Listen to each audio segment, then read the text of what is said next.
Hello friends, today in this video I'm going to discuss about sum of series.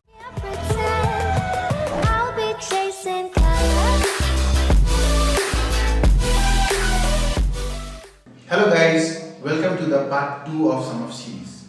Today we are going to discuss about many programs which are based on sum of series where the ending point is n. So let's start. The first program over here we have s equals to 1 plus 4 plus 7 plus 10 till n. So we are going to follow the rule which is based on n. So we have to set the starting, ending and interval over here. Before that, as n is there, we have to take the value of n from the user. So this is how we take the value from the user. I hope everyone knows this. This is a very simple thing, basic thing that we learn in programming. So let's start with framing the loop. So the starting point is 1. So we write down I equals to 1. The ending point over here is n. So we write down I is less than equals to n. Why less than equals to? Because 1 and n is greater. And the interval, if you check, from 1 to 4 we have to add 3.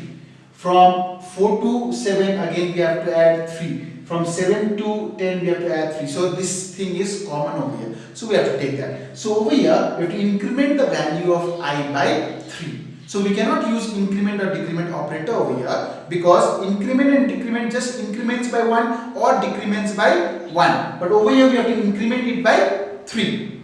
So we'll write down over here I plus equals to 3. So this is how we are supposed to do it. Now some of you, if you didn't understand what is this, this is shorthand. If you are having difficulty, we can also write this as I equals to I plus 3. So we can use shorthand or we can do it this way as well. So whichever is comfortable, you can use that. Now after that, we are supposed to find the sum of series. So if you see over here, we are doing addition. So whenever addition is there, first thing, set the value of s as 0. So whenever addition, we have to set the value of s as 0 because when you add a number by 0, it gives you the number.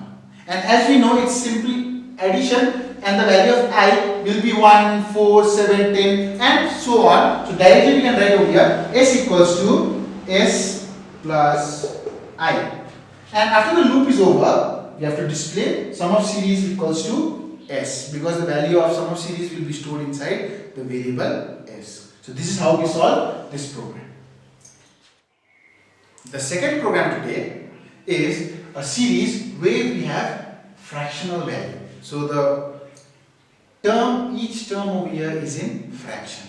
So the first thing we have to keep in mind is the data type should be double because we know whenever there is division, there is a chance that the answer comes in decimal point. So we are going to change the data type from int. Now we are setting it as double. And if you set everything as double, you don't have to use the technique of typecasting later on. So I have taken everything as double over here. One more thing, we can see one more variable a is mentioned. Earlier we had only n, but over here we have n also, a also. So whenever we have got any variables, what we are supposed to do is we are supposed to take the value of the variable from the user. So over here, enter the value of a equals to I dot next double. So the value of a will be entered by the user. Now value of n we have to take from the user. This we know from the previous program. Now after taking all the values, we are going to frame the loop. But over here, the sum of series looks quite confusing because we have got numerator as well as denominator. But if you look at the program properly, if you see in the numerator all the values are same because a, suppose the value of a is 2.5, it will remain 2.5 throughout. If the value of a is 3.0, it will remain 3.0 throughout. So we cannot take starting, ending and interval from the numerator. So what we do, we check the denominator. In denominator we have got numbers and we have got n as well. So we are supposed to focus on the denominator to find out the starting, ending and interval. So let's have a look. Starting point over here is 3. So we'll write I equals to 3. Now moving over here, the ending point is n. So we'll write down n. Obviously 3 is less than equals to n. And the interval, if you look at the denominator, we have got 3, then 5, then 7. So the numbers are incrementing by 2. So what we can do, we can write down I equals to I plus 2. So this is how we frame the loop. So whenever there is a sum of series where there is fraction involved, we have to check whether the numerator or the denominator has the value of n and which has numbers as well, so that we can frame the starting point, ending point and the interval. Now moving on over here to the sum of series s equals to. Now over here everywhere we have got the plus sign. So first thing we will do is we will write s plus. Now we have got numerator and denominator. So what we will do is we will put this inside the bracket so that there is no confusion. So inside the bracket, now first thing, numerator, we are supposed to write down the numerator. If you notice the numerator over here, every time it is a. So we will write down a over here. And the numerator and denominator is separated by division sign. So in computer programming we use division sign like this. So a divided by 3, 5, 7, n. So if you look at the numbers over here, this is related to I, because I becomes 3, then 5, then 7, so on. And the last value of I will become n. So what we will do, we will divide a by I. We will close the bracket. So this will give you the value, and that value will be added every time with the variable s. This way we are going to get the value of sum of series. And then we close this with the help of semicolon. I have seen some of the students miss out the semicolons in so many occasions. Please keep that in mind. You're supposed to check the program after doing it at least for 1 or 2 times. After the sum of series is calculated, we simply display it over here in a similar way. Sum of series equals to plus s. So this is how we do the second row. The third program over here, if you can see, we have got a fraction. We have got 1 divided by a, 2 divided by a square, 3 divided by a cube, and so on. And the last term over here, we have n divided by a to the power n. So what I want is, by now I think most of you have understood how to do the program. So I want you to pause the video for some time, do the program yourself, and then later on you can check with my answer. Okay. So over here, if you see, we have got a fractional part, and we have got 2 terms a and n. So a and n, we'll take it from the user this way.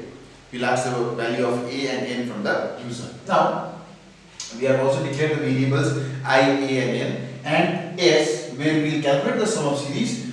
We have already declared it by 0.0.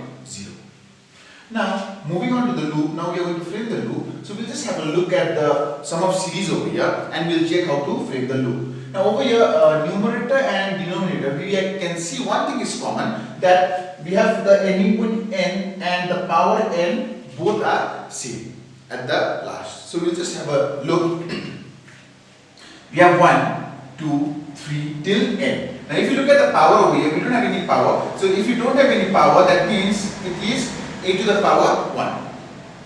And then we have 2, 3. So we have 1 and 1, 2 and 2, 3 and 3. So they are common. So you can take, in order to frame the loop, you can take the numerator as well as the denominator. Any one you can take to make the loop. So we can take the numerator like this, or we can also take the denominator. But in the denominator we have to take the power. So starting point will be I equals to 1. And ending point over here, again the same thing, we can take the power as well as the numerator. So ending point is n. So this means I is less than equals to n. Now if we check by how much the value is getting increased, we can see it's very easy. It is getting incremented by what? 1, 2, 3, power also 1, 2, 3. So it is getting incremented by 1. So we'll write over here I plus. So this way we are framing the loop. Now moving on, to calculate the sum of series, we can just check the sign first. Everything is plus, so we'll write down over here s plus. As we know over here, we have numerator and denominator. I told you, we'll put that inside the bracket so that's easy for us to understand while we are revising the program or while we are checking the program also. So we'll put the bracket and then we'll check the numerator. The numerator is 1, 2, 3 till n. So the variable I is first 1, then 2, then 3, then n. So we will take that as I. So the numerator is that denominator I divided by, if you look at the denominator, we have a new thing over here. We have got power. So in order to solve this, we have to use a mathematical function called math.power. I hope most of you know about it. If you don't know also, I'll just give you a little bit of idea about how does math.power work. So we will write down math.power. So we are using math.power and then we open a bracket for math.power, and math.power is a function where we write down the base and the power.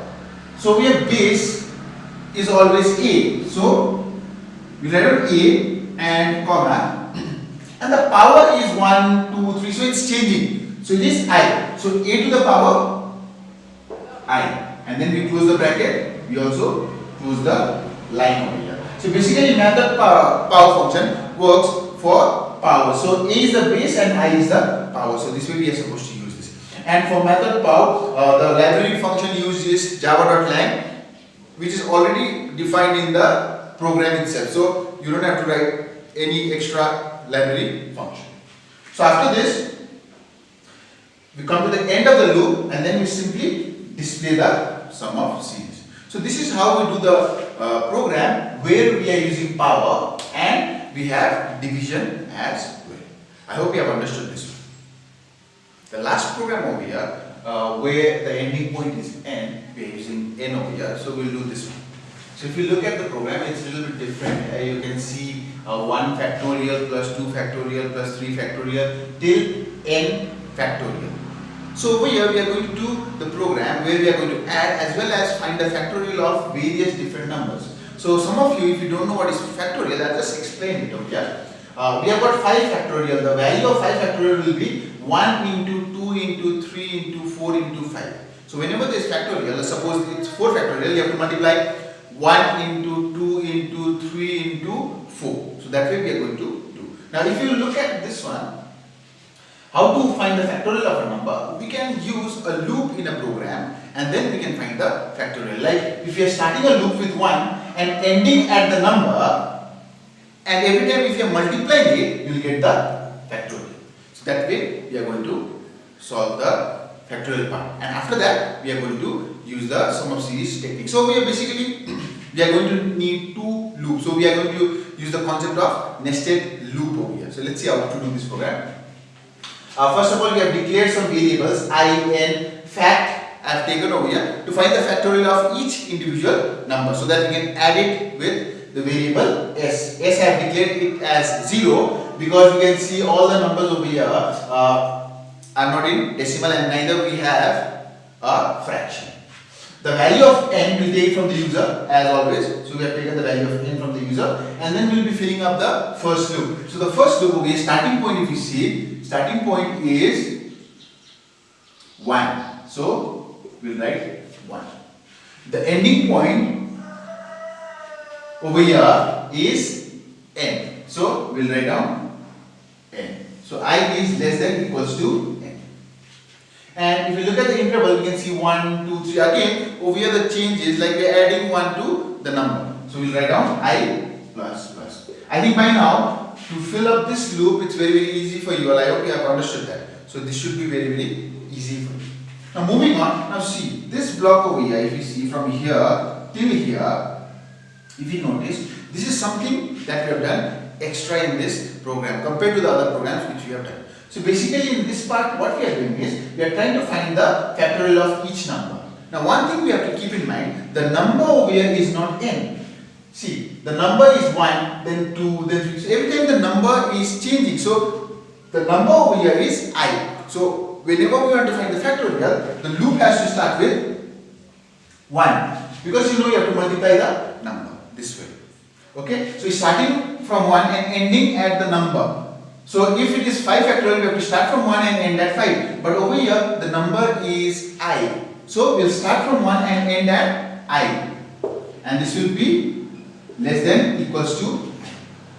And as you know, We have to increment the number every time by 1 because see, we have to multiply all the numbers till we reach the number. So over here we will do j plus plus. So this way we are supposed to frame the loop of the j where we are going to find the factorial.